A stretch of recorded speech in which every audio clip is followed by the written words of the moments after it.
morning, Gators. I'm Addie Claire. And I'm Jakaya. And you're watching Gator Nation News. Addie, do you hear that?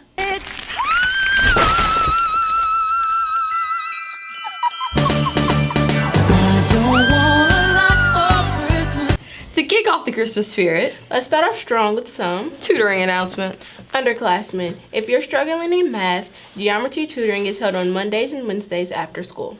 Algebra 2 and 3 is held on Wednesdays after school. The Chick-fil-A Leadership Academy is hosting a supply drive for a local women's battered women's shelter now until December 8th. Please consider bringing any paper goods, toiletries, new bedding, cleaning supplies, children's toys, etc. The first 200 students to turn in supplies to Miss Grimion's room 228, will receive a Chick-fil-A redemption card. Now off to Kaylin and Carlisle for today's segment. One of the first stops is the Capitol Annex and then the new state capitol. It's called the new state capitol because, of course, Baton Rouge has two state capitals. Each step is one of the states. We're now on the interior of the new state capitol, and you'll notice that it is much more decorated on the inside than the outside. All of this marble you see is imported directly from Italy. Once we went into the state capitol, we went to the two chambers. You could still see how, even though Art Deco is very futuristic looking, it still has a ton of classical touches. Like you can see the fluting on the columns. One of the cool things about the new state capitol is there's access to the top observation tower. And at the top, there's actually a gift shop, which is just kind of fun. So we are now at the top of the tallest state capitol in the United States. We even beat out Nebraska, which I'm sure really upset them, whatever their colloquialism is for being upset. This way it's not great. It's the largest oil refinery in the United States, which is fun.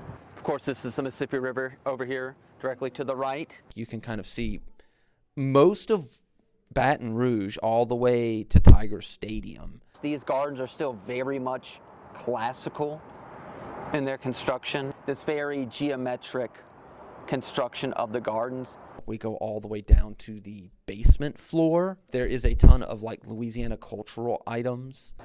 So this is a French style boat. It's called a pirogue. But also there's more Louisiana specific things. These are boots from the Mardi Gras Indians specifically, which is a very specific Louisiana tradition. To be a Mardi Gras Indian, it all has to be handmade.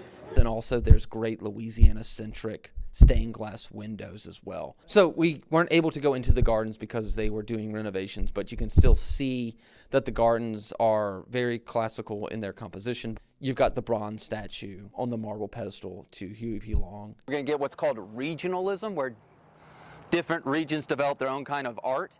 And one style of art that is very specific to the South, it really comes out of the tradition of right after and even during the Civil War and before, enslaved people and recently freed enslaved people or freedmen, but it is very much in that style of found art. You can see the chain, the poles, all of it.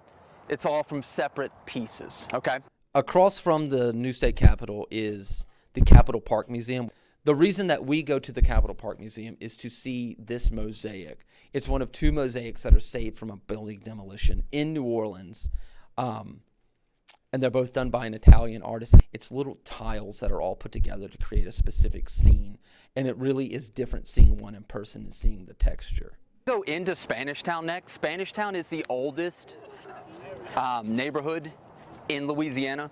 It's actually older than the state itself. It has a ton of different architectural styles, both classical American styles like neoclassical or Victorian, which is an offshoot of Gothic revival, but also it has Creole cottages, shotgun houses, these very Louisiana-specific styles.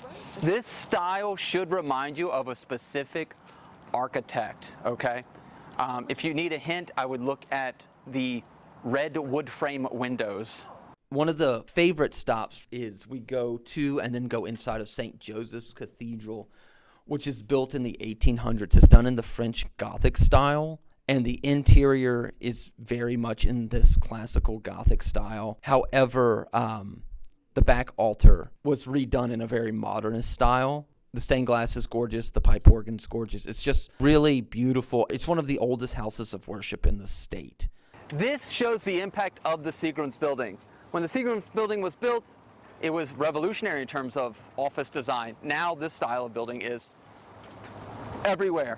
And it's a direct copy of the Seagram's building, even if you get up close. Another stop that we do is the Watermark Hotel, which used to be the Federal Reserve building. Below us is all the conference rooms for the hotel, and these conference rooms were originally the bank vaults. So like the vault doors and stuff are still there. See, founded 1910, and all the murals relate to Louisiana's founding or its industry. This is the old state capitol. The last major stop is a very old style. It's Gothic revival, and unlike the cathedral, this is done in an English Gothic style. Louisiana has 2 state capitals, and neither one looks like the U.S. Capitol. Kind of cut you loose to go look at what you want, but there's a few things I want you to see first, okay? All right, so let's go this way first. This is what the Capitol used to look like. So the old state capitol is no longer a governmental building. It's now purely a museum, and there's some really great exhibits in there. And you can see the portraits of every single governor we've ever had. The thing that is like the photogenic moment for the old state capitol is just the sheer amount of multicolored stained glass, purely just squares of color, which creates this really beautiful effect. You can get married in the old state capitol in either the House of Representatives chamber or the Senate chamber. The rotating staircase is great. It's also cool that it's free. Both capitals are free to go into. It's a great way to spend a day to go see the 2 state capitals and see how they're different. And Thanks, girls. Grambling State University announces a new program. They're recruiting and providing a scholarship for any African American male who's interested in teaching. The Call Me Mr. program is a scholarship for full tuition along with room and board to Grambling State. Any Black male interested should fill out the Google form on your career coach's Google Classroom or use the QR code provided here. This event will be held on January 23rd. Transportation and lunch will be provided. If you need additional information, please contact Carla Hollifield. Woo, speaking of lunch, today for lunch we will be having Stuffed crust pepperoni pizza, potato rounds, baby carrots, low-fat ranch dressing, tossed salad, and your choice of fruit. That's all for today, Gators. Have a great Friday.